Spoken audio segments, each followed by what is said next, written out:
As designers for tablets, we need to consider some very specific differences between the media. We're going to start with some broad strokes here. Let's take a look when we compare a printed magazine versus a magazine that would be published on the iPad or another tablet device such as the Nook. When we are considering how our user or our audience is going to be accessing this content, we really need to start thinking about media. Certainly when we're dealing with a tablet computer, one of the most obvious is sound. Sound does not exist in printed materials. And the other is motion.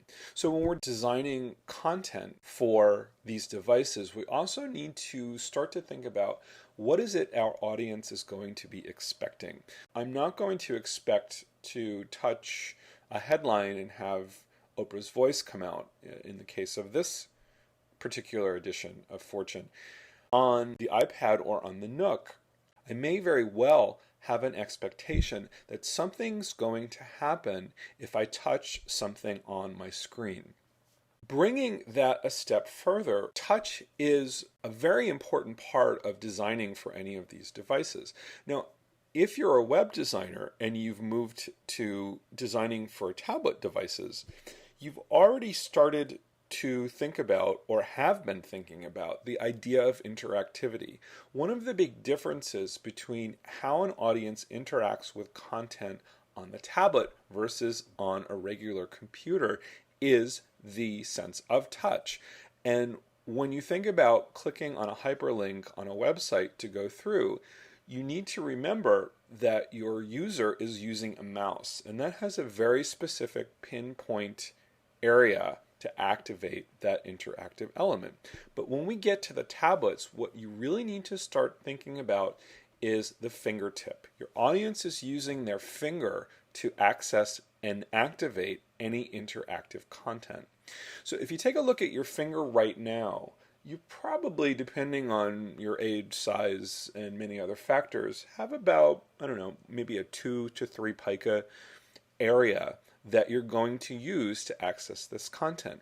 That is a very important thing for designers to remember. When you're designing content for a tablet device, you need to make sure that there's enough real estate around the interactive element to separate it from other interactive elements. So in other words, if I take this page from Fortune, the briefing, and hit that plus button to bring up whatever it brings up, I don't want to accidentally hit the hyperlink that brings me to a website because there's not enough space between those elements. If you take a look on the left, Sports Illustrated actually, I think, does a nice job of taking this capability and integrating it into their entire publication. If you touch a story, you will bring up what they call the wheel. That wheel allows you to access content related to what you're reading. You might email the editor, you might share the content to someone, there might be other photos, you might actually click on part of that wheel to bring up the stats of the athlete that you're reading about. So it's really a nice expansion of the print property into the world of interactive and tablet media.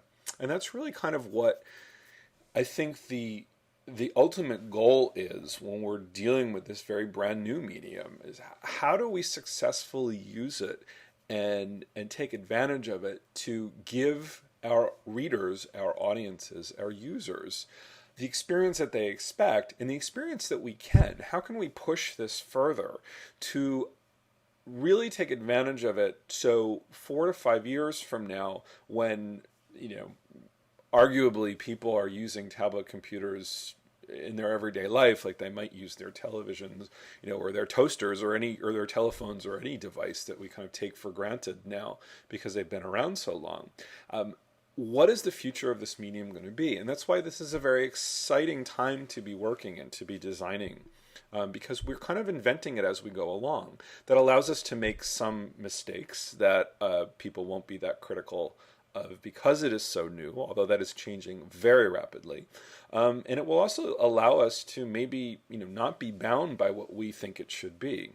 One of the other things that we need to consider is actually the layout of the content itself.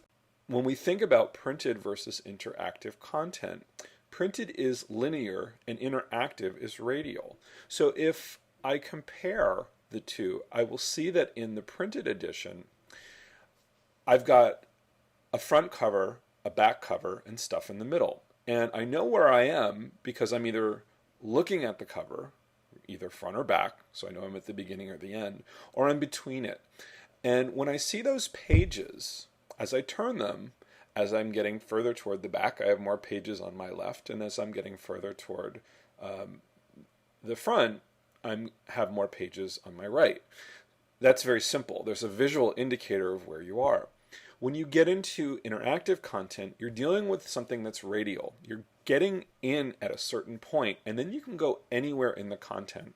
So I could see a feature, if I'm reading an e-magazine, somewhere in the middle that I can jump to with a click of a button, but I don't have pages on either side in my hands. There are certain devices that allow me to see it. Like, for example, there might be a scrubber bar at the bottom of the magazine I'm reading, or in an ebook there's a table of contents that I can refer to. But really there's no way immediately I can tell. So as a designer, you need to be very careful about how you allow your audience to access the content. A better way of saying is you have to be more careful that you do allow the audience to access the content in a way that's very easy, that's not going to frustrate them. You don't really want them to be clicking around 7 times to try to find it. I'm a big believer of the law of threes. You're going to want to get them where they want to go within 3 clicks or taps. They'll definitely tap once, they may tap twice. To tap a 3rd time, you're really starting to ask a lot, and it's got to be worth their while. Beyond that, people are just going to give up unless they really, really want to get there. Those are some very broad considerations of the different types of content. We're going to start to explore further by getting a little bit more specific about the technical aspects of tablet devices versus print, and then we're going to go even further and start to talk about some very specific design considerations.